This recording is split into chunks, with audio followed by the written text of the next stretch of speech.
I just bought this 1967 Ford F-100, and unfortunately, it threw a rod, but luckily it was only $400. So I do have a friend that's got a 302 roller with a T5, so I'm gonna put that in here. And my plan is just have a solid patina truck, put some patina preserve on it, but not gonna go too crazy. Like no automatic. I need to learn a manual. It's kind of embarrassing, but I don't know how to drive a manual. I still think I got a good deal. Now, I've not been able to find a single rust hole in this. Well, actually, that's a lie. There's one tiny one down there, but there's no rust holes in the bed, just a couple bolt holes, and it's overall pretty straight. One issue of many is the rear drive shaft was bent, so I had to pull that. But the main mission today is I was in a rush when unloading it. It was over there. I tied it to the tree and pulled the trailer out from under it. And now it does not roll because under here you'd see I was dragging it. I guess you can't see this guy does not roll, this tire. So that's a pretty easy fix, but I just need to get it out of the way for today. And I unfortunately was not filming this, but I realized that it's good content midway through. I was just using this guy to pull this guy forward.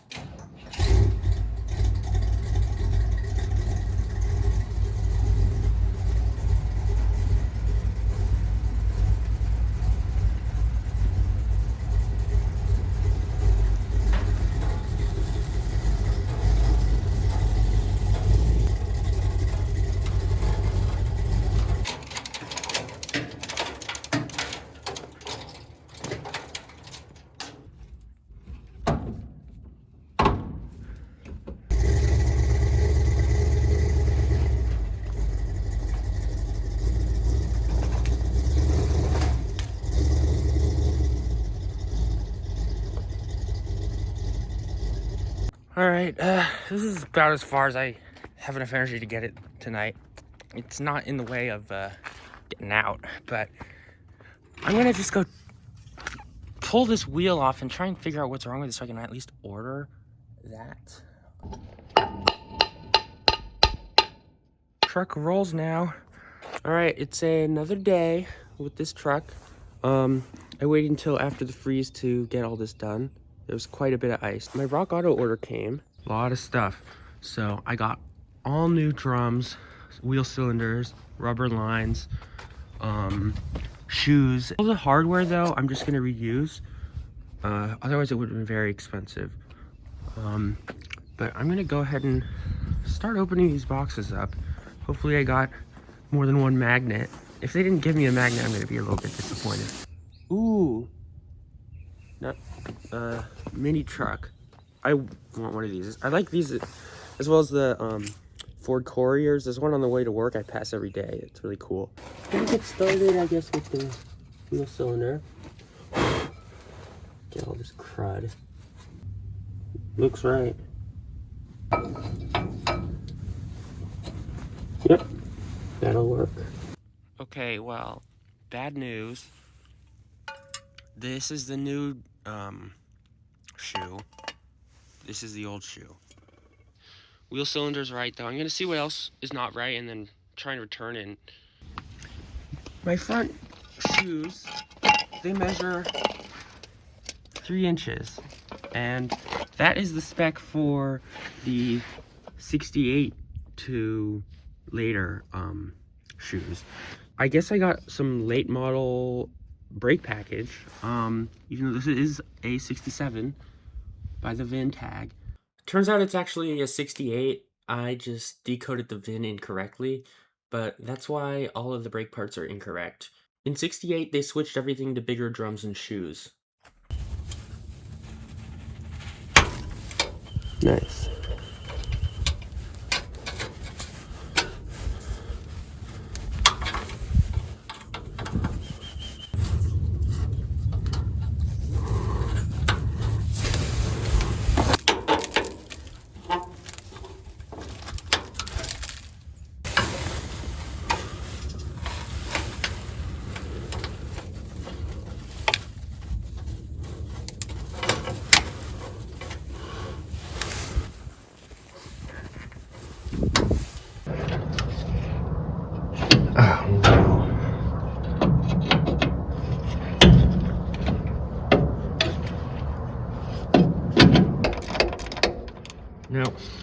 Also with the steering column, I'll show you guys, the splines on the input shaft are stripped.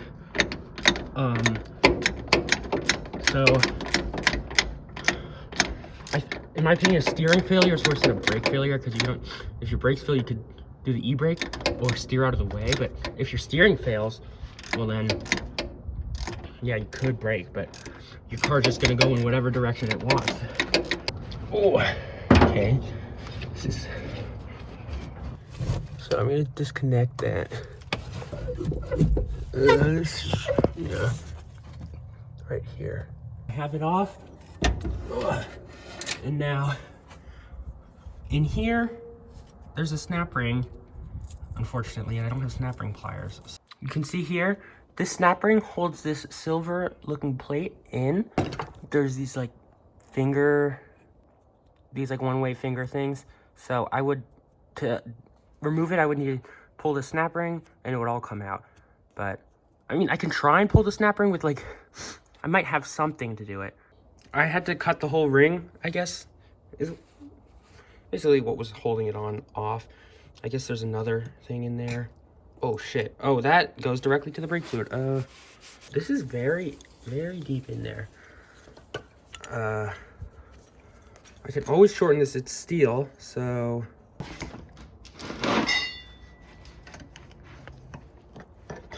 Maybe this bit is blocking it? Well, it's in. I bet this is gonna be too long, but I'm gonna basically go ahead and put it in and see what happens. As you can see, it's about however much that is too long. So I'm gonna cut it and weld it. Looks like the fit is perfect, so I'm gonna go and fully weld it and install it and test it out. While I'm gonna wait on these brake parts, I'm gonna pull the old engine and transmission because I need to get the flywheel out. Because at work they need one, and it's very hard to find a flywheel for a 240 engine. So I think I'm gonna have to pull this front clip, unfortunately. I could just drop the transmission, but I'm gonna have to pull the engine either way because I'm gonna put that 302 in it. I could put this way down. It's on jack stands. I'm gonna do that.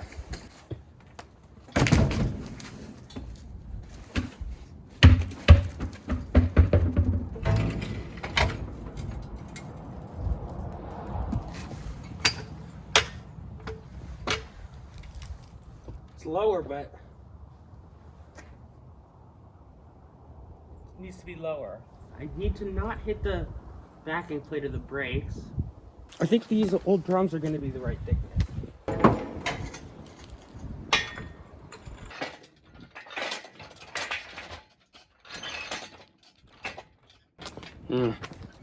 Hitting these. Okay, maybe I need to put jack stands farther back.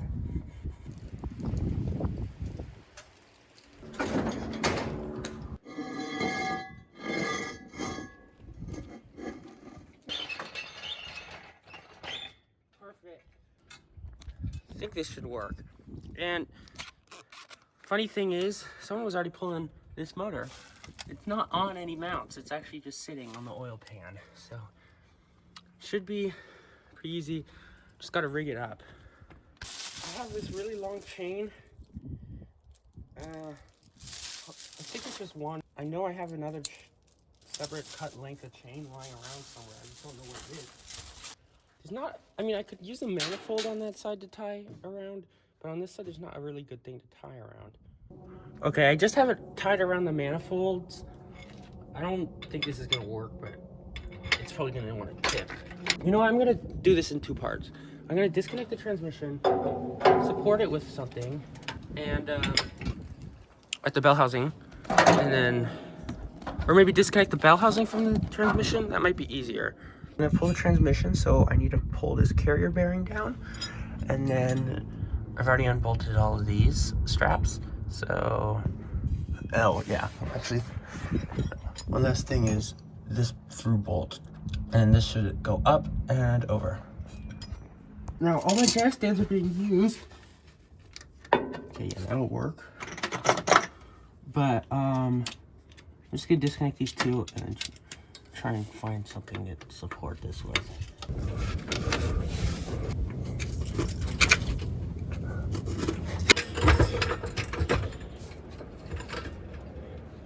It's all disconnected, so.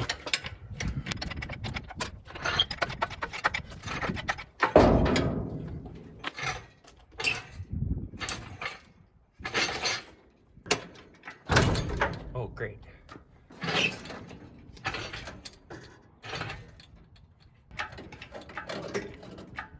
I definitely, gosh, I might have to pull the hood or the core support. I'd rather pull the hood, but I don't know if I have enough reach. Up and down.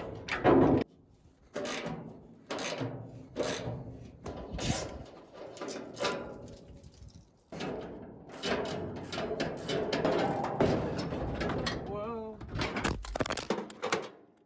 I almost saw that coming. I was like, wait a minute, the back of this is lifting up. It's gonna fall on me.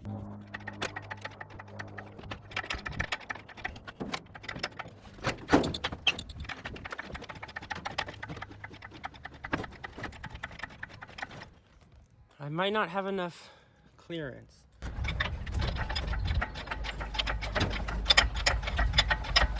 Wait, I do. I have to clear the bell housing, which dips down a little bit. So I'm gonna come towards the side. Oh, what was that?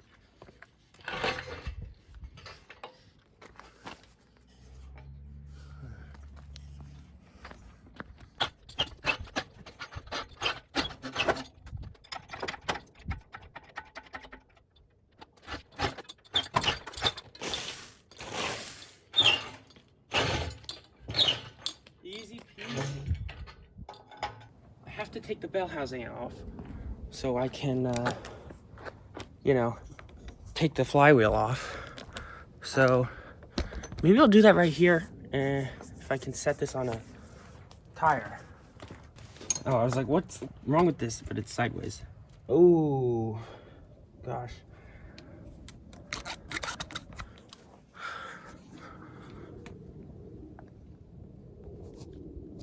Yeah. Freezing this morning, like 20 degrees, but now it's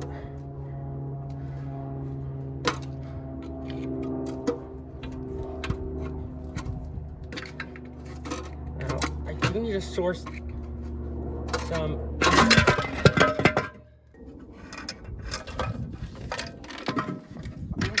better.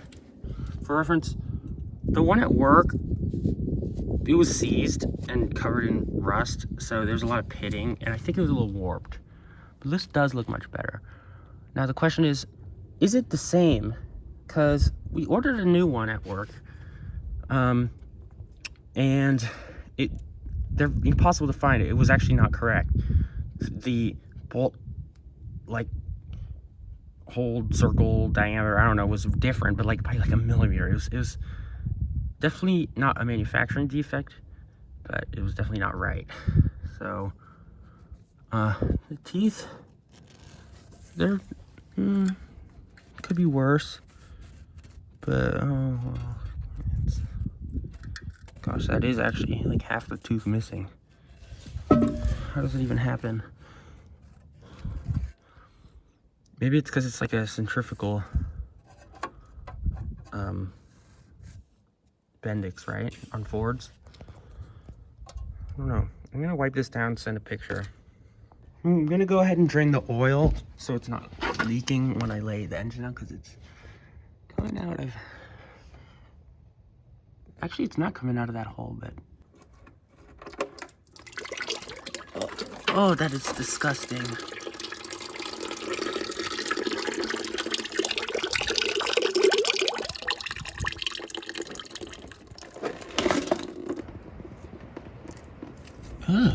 What is that?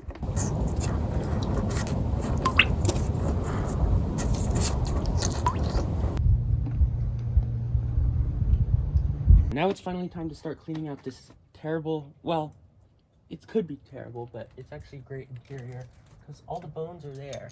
So start by taking out all the parts that are not trash, such as these yokes and stuff from that drive shaft that was all bent.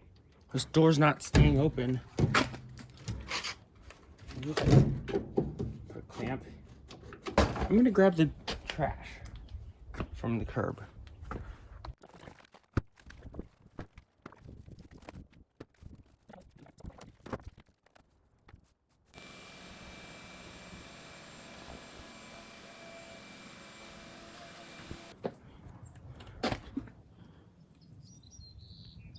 And here's the other key, unmarked. It doesn't go to the doors. I know some older cars have a separate door key, but this key, you can see,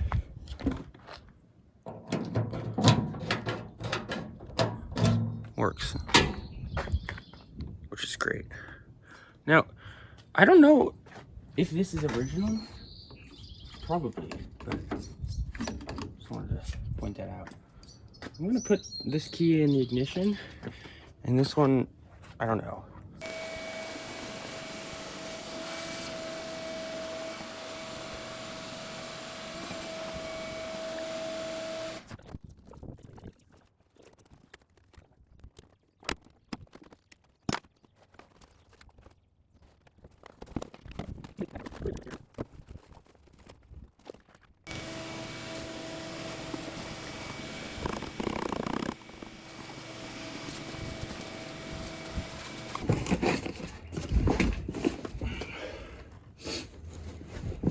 Quite comfortable actually with this original foam. My boss has a truck they've been working at the shop that has original foam and new upholstery, and it's very comfortable. So I might just catch what's missing over here. We'll have to see. Now it's time to fix this worn out steering box. I have a new rag joint. Well, I don't know actually. It's for some reason missing this, I guess, what looks like a sleeve, I guess, that goes over. But it'll still work as long as the splines are not worn out, which could be the cause, or it was loose, which could have also stripped out the input shaft. But this will be a brand new steering box, so hopefully all the slop will be gone, in addition to the new outer control arm thingy I bought. All right, I'm gonna unbolt the rag joint. Usually you'd want to pull the column so you can get this that way, but since I'm pulling the box, it's not necessary to do that.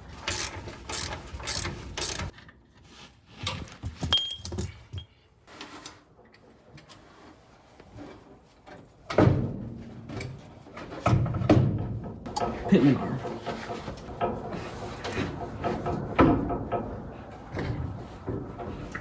I've located the center, and I think I basically just have to slot this in correctly.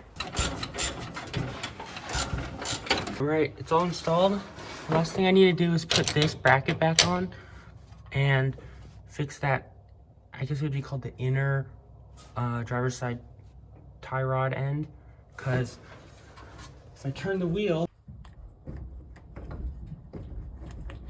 there's a lot of slop in that. I'm gonna pull the gas tank because I'll put a picture in, but you'll see just in here, it's very rusty. And if I could save 200 bucks, it'd be great.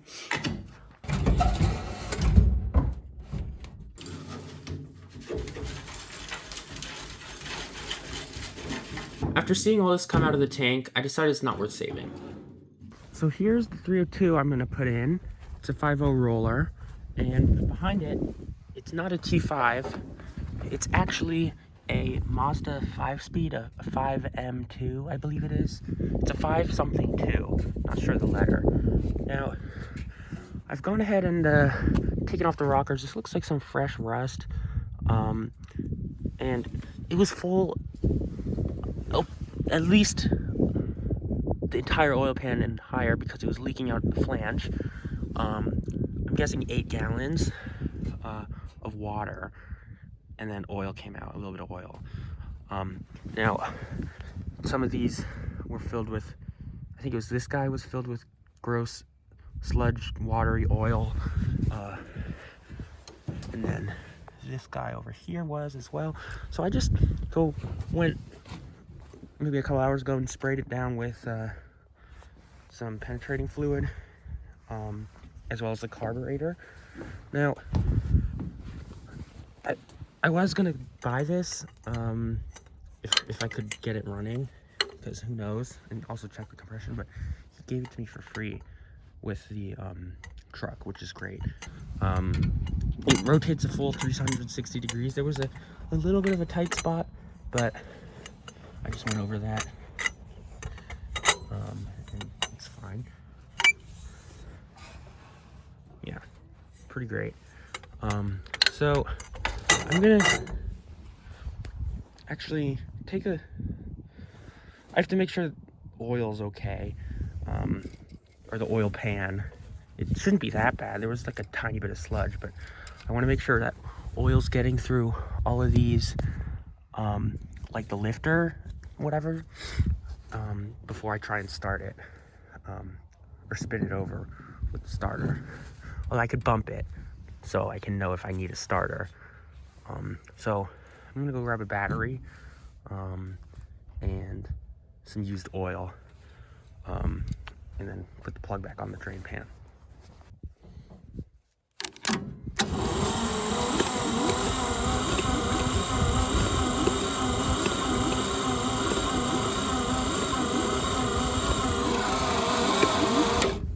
This rocker's really loose.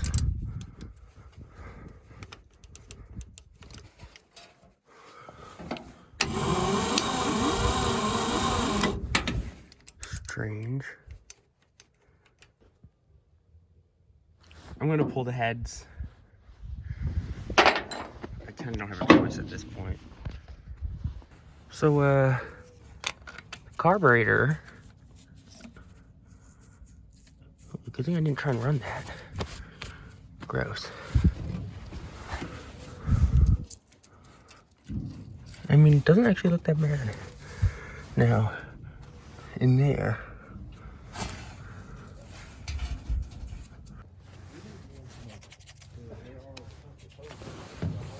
both cylinders feel good. A little bit of pitting at the top of here and here, but very lucky they're not rusted. Also, that lifter's free.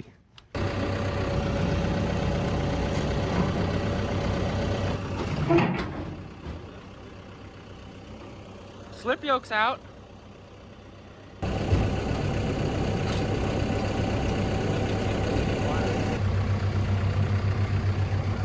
Was this 302 sitting in it?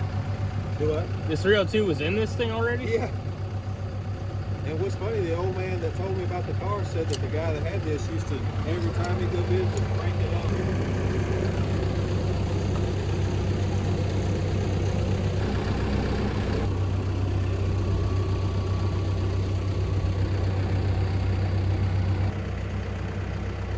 Oh, I noticed that. It did not.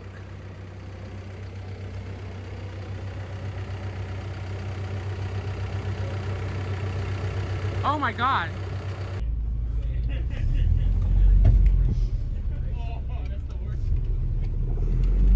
We're just gonna have the cherry picker up here, and then I'll back my car into the cherry picker.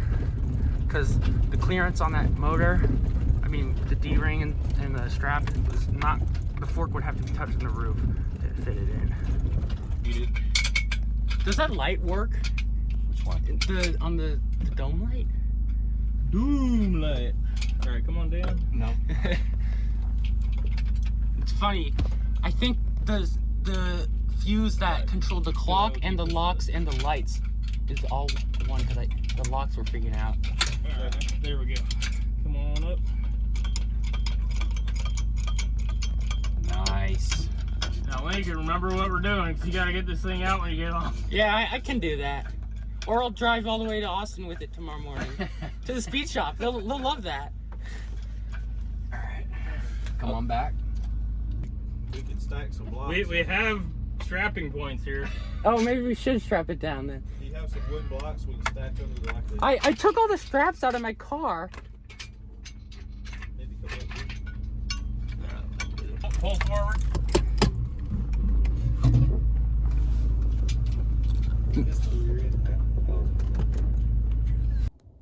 All right, now that we're back home, it's time to unload. Nope, we're good. So I'm gonna have to shorten it to here, but this can't turn, so I'm gonna have to turn the carburetor mounting, whatever.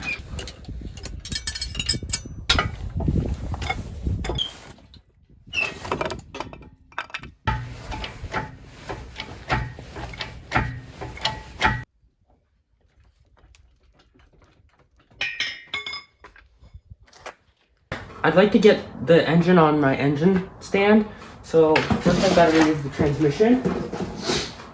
Now, it's good because I get to take a look at the clutch and everything.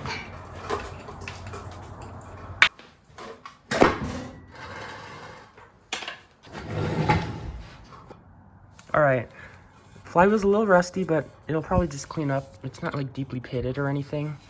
And this looks good. I'm going to take it off so I can actually get it on the engine stand. I think that's what I have to do. But either way, I will take it off just to inspect it. So yeah, it should be pretty simple.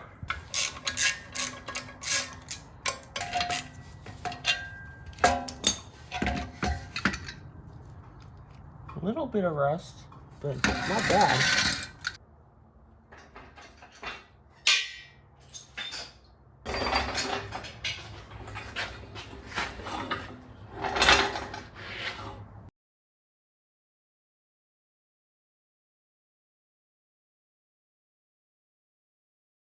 First, I'm gonna come in with some paper towels. I know it's technically not the best because they're all full of lint, but I'm just trying to soak up all this garbage.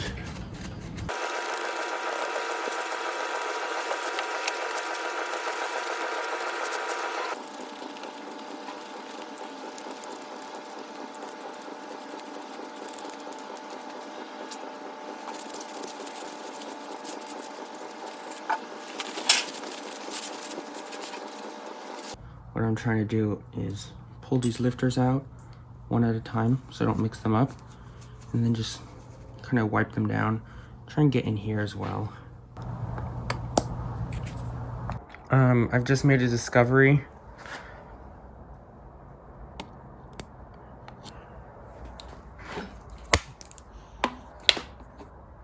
Oh, these are aluminum pistons.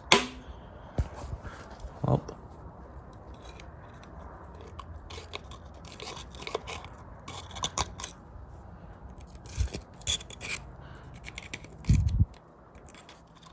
that's great.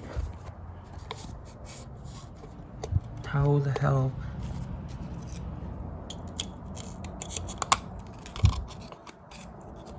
Jeez.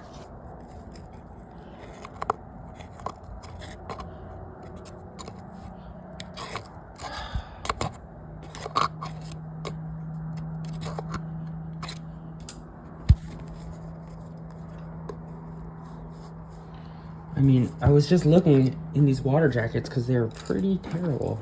I'll show you.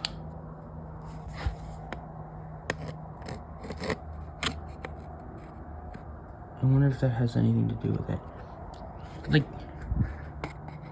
could that have been from water? I mean, okay, my battery died, but it's just really terrible.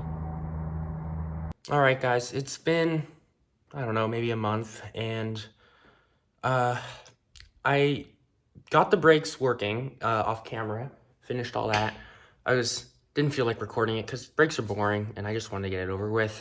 And as for the engine, my friend, who I actually bought the engine from, is coming back into town shortly for the Lone Star Roundup, and he says he has a neighbor that has a 77 302 that he pulled out of a F-100 just to upgrade. So it should be running, and it's free. It is a 77, so it's gonna have lower compression, but I could put the 72 heads on and it should give it some more power.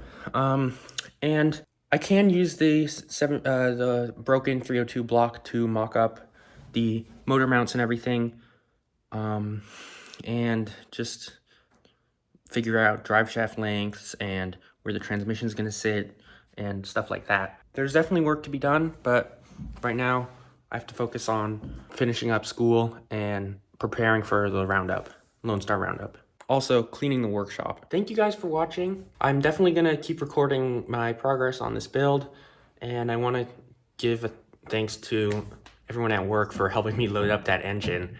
This truck is gonna be a good one. If I were to put AC in any car I owned, it would be this truck. The patina is just too good. Also, I'm gonna LS swap my Volvo coming up once I get this guy done, or dailyable, because I need a daily, but probably put a 5.3 with a T56.